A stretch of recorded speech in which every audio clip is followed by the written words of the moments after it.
في يوم من الأيام في مدينة ساحلية صغيرة عايش شاب اسمه كريم. كريم كان شغوف بالبحر والمغامرات. في يوم من الأيام وهو بيفتش في مخزن جده القديم لقى خريطة قديمة متغبرة. لما نظفها وبص عليها كويس اكتشف إنها خريطة كنز. رغم إن الناس حواليه كانوا بيقولوا له إن دي مجرد قصة خيالية، كريم قرر إنه يخاطر ويسافر ورا الكنز. جهز قاربه البسيط وأخذ معه المؤن اللازمة وانطلق في رحلته. واجهته عواصف وأمواج عاتية، لكن لم يفقد الأمل. في كل مرة كان يقف قدام مغامرة جديدة كان بيتعلم منها وبيزداد قوة. بعد أسابيع من السفر والمغامرات وصل كريم لجزيرة مهجورة. برسم على الخريطة وتتبع العلامات بدأ يحفر في مكان محدد. بعد ساعات من الحفر وبعد ما فكر إنه تعب على الفاضي سمع صوت المعدن وهو بيصطدم بالجوهرة. فرحته ما كانتش تتوصف لما لقى صندوق مليان بالذهب والمجوهرات. بس بالنسبة لكريم الكنز الحقيقي كان الرحلة نفسها والمغامرات اللي عاشها والتجارب اللي مر بيها. لما رجع كريم لمدينته كان بطل والجميع احتفلوا بيه. القصة دي أصبحت أسطورة بيحكوها للأجيال الجاية، وتحولت لحكاية ملهمة لكل اللي بيدوروا على مغامرات في حياتهم. في فيديوهات كتير على اليوتيوب بتشرح انك ازاي تعمل فيديوهات قصة كرتون بالاي اي وكل الكلام ده، لكن انا في الفيديو ده هشرح لك انك ازاي تعمل كل الكلام ده في 5 دقايق. ازاي؟ طبعا قبل ما نبدا واقول لك ازاي الطريقه الاول تفهم ان الاي اي تعمل قصه سواء انمي او 3 دي كرتون تعملها ازاي.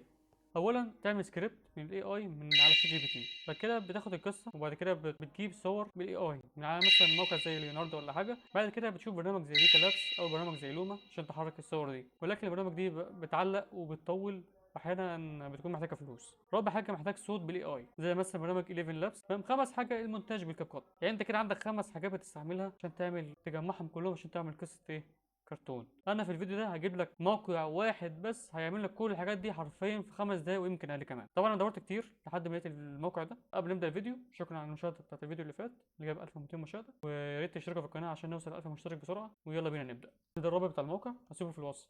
اول حاجه هيكون الشكل ده بالظبط. تعمل ساين اب فور فري. تمام. طبعا عشان تخش تعمل هنا تشيل عن طريق جوجل، تخش اصلا من على جوجل. طبعا هيجي لك حاجه بالشكل ده. قبل ما تخش طبعا انت عندك هنا فري بلان 200 نقطه. 200 نقطه دول بيساعدك انك انت تعمل ايميلات كتير. طبعا انت عندك هنا الحلاوه انك انت هنا ممكن تحط يعني محتوى من دماغك، تكتب كل القصه وهو يعملها لك على الجاهز بالصور بتاعتها، او تكتب بس ايه اي فكره. هنا تكتب الفكره بس، فاحسن خلينا في الاسهل يعني عشان ننجز. بالظبط. طبعا قبل ما نكتب الفكره انت عندك هنا في كام نوع: 1 2 3 4 5 11 نوع من الايه ستايل بتاع الفيديوهات، منها 3 دي كرتون والانمي والستايلات دي. بس احنا دلوقتي اللي احنا عاوزينه 3 دي كرتون. نكتب هنا مثلا ايه تحدث. طبعا انت عندك هنا في كذا حاجه. عندك دي طبعا زي ما انت شايف دي في اليوتيوب والتيك توك والانستجرام. عايزين اليوتيوب. هنا اللغات طبعا اهم حاجه عايزين نعملها باللغه العربيه. اللغه العربيه دي اهم حاجه. ناشونال خليها ناشونال وخلاص. و3 دي كرتون. بالظبط كده. هتعمل جنريت ب 20 نقطه. دي بالظبط العمليه دي هتقعد معاك بالظبط دقيقه بالظبط اما بس يحمل ويجيب لك الصور. وبعد ما القصه اتعملت يا جدعان فانا فكرت ان انا عاوز اغير الصور اللي هي موجوده هنا. ازاي؟ في صور ساعات بتكونش ما بتكونش لايقه مع الكلام. فزي مثلا تحت هنا كريم كان ايه مش عارف دائما يحلم بالمغامرات. طبعا هنا كريم كان لوحده اللي جاب 2 في الصوره. فقلت اغير الصوره دي، رحت عامل هنا ايه ريكورينيت وهصبر ايه ان الصوره دي تتغير عشان يظبط لي الصوره.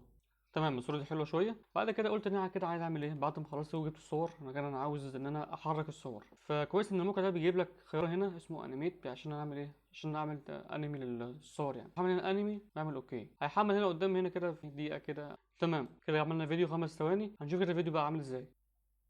فيديو استغفر الله العظيم. الحلاوه بقى في كده ان احنا ايه ممكن نعملها كذا مره. انت عندك هنا 20 محاوله، فانا هفضل اعمل 20 محاوله اعمل فيهم كلهم. اعمل انيميت تاني لحد ما اطلع ايه الصور اللي هي كويسه، واعمل نفس النظام مع كل الصور دي. تمام. او الصور اللي انا محتاج ان انا احركها. وهرجع لكم تاني. طبعا انا عملت انا طلعت من الموقع غصب عني وكده، فانا عملت قصه تانية برضك بس نفس النظام. وعملت انيميت لكله. المهم بقى نيجي في الخطوه اللي بعدها، وهي انك انت عايز تاخد الكلام ده وتعمله بالصوت. عايز اقول لك ان هنا فينا صوت بالذكاء الاصطناعي بس مش حلو قوي. يعني فالاحسن انك انت تاخد الكلام ده كوبي وتحطه في ليفل نفس. لما تيجي تخش اصلا هتلاقي نفسك داخل بالطريقه دي. فعشان تخش هتعمل ايه؟ تخش ايه عن طريق جوجل مثلا وبعد كده تعمل ايه تاكيد. تمام. بعد ما دخلت كده جوه دخلت على الفويس هنا كاركتر وانيميشن. ممكن نستنى ناخد ده كده ولا حاجه. نعمل اد. اعمل يوز. بعد كده هرجع تاني عند مكان القصه. كليك يمين. كوبي. تحط كده تحتيه كده. تعمل انتر تاني. وهكذا ايه مع كل الكلام ده. وهكذا. بعد ما نخلص هنعمل جنريت تاني، وبعد ما نخلصهم تعمل هنا تحميل عادي. نيجي بعد كده ان احنا ايه، نحط نحمل كل الفيديوهات دي. فانا اعمل هنا داونلود. تمام. نيجي بقى في الخطوه اللي بعدها، طبعا احنا محتاجين ساوند افكت. فقعدنا ندور كتير لحد ما لقيت الموقع ده. موقع كويس جدا، يعني في بحر وفي شط. يبقى احنا عايزين نكتب ايه، ساند. حلو، دي نحملها. ونفس النظام اخلص بس كل الساوند افكتات دي وارجع لكم تاني. انا كده خلصت كل الساوند افكت. كده خلاص غير ان احنا نعمل باك جراوند ميوزك. اخر بقى حاجه بقى ان احنا ايه، نجمعهم كلهم مع بعض. فانا طبعا مفيش غير البرنامج الوحيد اللي هو احسن برنامج واسهل برنامج هو كاب كات. طبعا انتوا شايفين حطينا كل الساوند افكتات. تمام. انتوا شايفين بالنظام ده. هو عامل لكل مثلا صوت، يعني او كل فيديو صوتين. صوت مثلا اللي هو الكلام، وعندك صوت الايه، الشط. الفيديو اللي بعده صوت شط برضك، بيبقى صوت ايه، امواج. فانت طبعا ايه على حسب دماغك. وكل انت ما تزود في الساوند افكتات مثلا بطريقه معينه، كل ما تلاقي فيديو احسن بكده بكتير يعني. ليه بقى انا بقول ان الموقع ده بيعمل كل حاجه، مع ان انا بس كل اللي انا خدته منهم الكلام والصور من الموقع بس. عايز اقول لك انا عايز، لو انا عايز اكمل الموقع ده فيه كل حاجه، بس الفكره ايه، مش كل الحاجات اللي فيه جامده. فاهم قصدي؟ فانا بقول لك انك انت تستغل الحاجات الجامده اللي فيه بس. تمام. لو انت عايز مثلا تخلي الموقع يعمل لك كل حاجه، تعمل يا معلم تكست. طبعا هنا الصوت تعمل ايه، كومبوزيت. بعد كومبوزيت يا معلم هيجي لك ايه، بعد كده هتدخل هو زي ما انت شايف عامل في دقيقه بالظبط، او اقل من دقيقه، اقل من دقيقه كمان. بقى تعمل ايه، داونلود فيديو ماشي زي ما انت عاوز بس. فلو عجبك الفيديو اعمل لايك واشترك في القناه عشان نوصل 1000 مشترك يا جدعان، وشكرا على الدعم. يا رب الفيديو يعجبكم بس ان شاء الله يعني. وسلام.